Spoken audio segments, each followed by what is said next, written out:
Hello everyone, it's Panzer here and welcome back to another Panzerkampf video.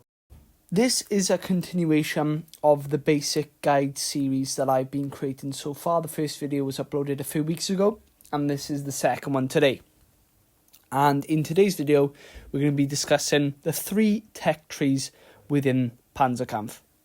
And what I mean by this is we'll be discussing the traits of all the tech trees, which ones are most suitable for yourself as a player within the game, and which ones are the best to choose from within the game.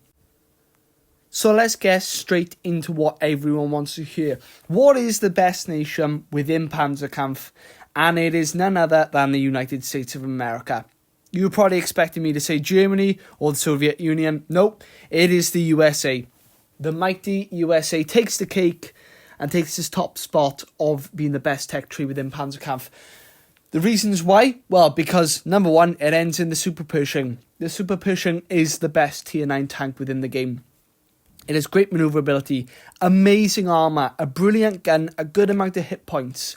It is an all-round masterpiece when compared to the IS-2, which falls behind in the armour department, the reload time department, the maneuverability department is kind of on par with the Super Pershings, but the Super Pershing really outclasses the IS-2 in every way, shape and form. It has better gun depression, and the list just goes on and on. As well as this, the American tank line has brilliant tanks to choose from all tiers. The Jumbo, tier 7, amazing, can fight against the Tiger 1 in a one-on-one engagement and come out on top half the time. We have access to the M3 Lee, an absolutely broken tank at tier 3, and is well worth a play. It's so fun seeing no one being able to penetrate your armour. We have access to the Easy 8, the M4 Sherman, the Chaffee, the list goes on. It is a brilliant tech tree and is really newbie friendly in the game. And if you're just getting started, I highly and thoroughly recommend starting with the American tech tree in Panzerkampf. So as for the traits of all the nations in the game, what I mean by the traits is the concepts for which the tanks were designed around. Germany, towards the end of the war, often went for quality over quantity. The Soviet Union was the complete opposite and went for quantity over quality, and the USA was somewhere in between the two. So as Germany went for quality over quantity, what you'll find with German tanks towards the end of the tank line is that we will see a massive increase in the weight of the vehicles because the firepower, the armour, has all increased considerably as the war progressed for Germany, and this is shown within Panzerkampf. Towards the latter stages of the tech tree, we will see the emergence of the Tiger 1 at tier 7, the Panther at tier 8, and then the Tiger 2, the mighty King Tiger at tier 9. And that is the crown jewel of the German tech tree. The German tanks are characterised by having extremely thick frontal armour, weaker armour on the sides, which is to be expected with all tanks, amazing guns. The Panther is armed with a long barrel of 75mm, the Tiger has access to the shorter 88mm, which still packs an absolute wallop. And the King Tiger has access to the extremely long-barreled 88mm gun, which is an absolute dagger at top tier, slices through the IS-2 like butter, and can allow it to go toe-to-toe with even the best tank in the game, the Super Pershing. As the Soviet Union went for quantity, but quality, their tanks are inferior to the German tanks we'll see later on down the line. The Russians still have access to some great tanks though. The IS-2, which packs an absolute wallop.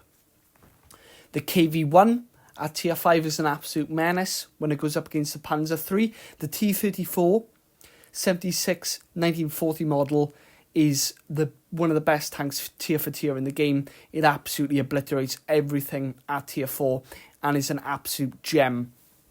The problem is, to really make the Russian tech tree work, or the Soviet tech tree I should say, you need to be quite an experienced player, as the tanks are often a lot harder to play when compared to the American and German tanks, as they have far less gun depression, and that is a characteristic you'll see across all of the Soviet tanks. They often have weaker armour when compared to the German and American tanks. And yeah, they often have great manoeuvrability, decent guns, but are lacking within that gun depression and thus the flexibility department when engaging on the battlefield. And finally, finishing off with the traits of the American tanks, they honestly have everything going for them.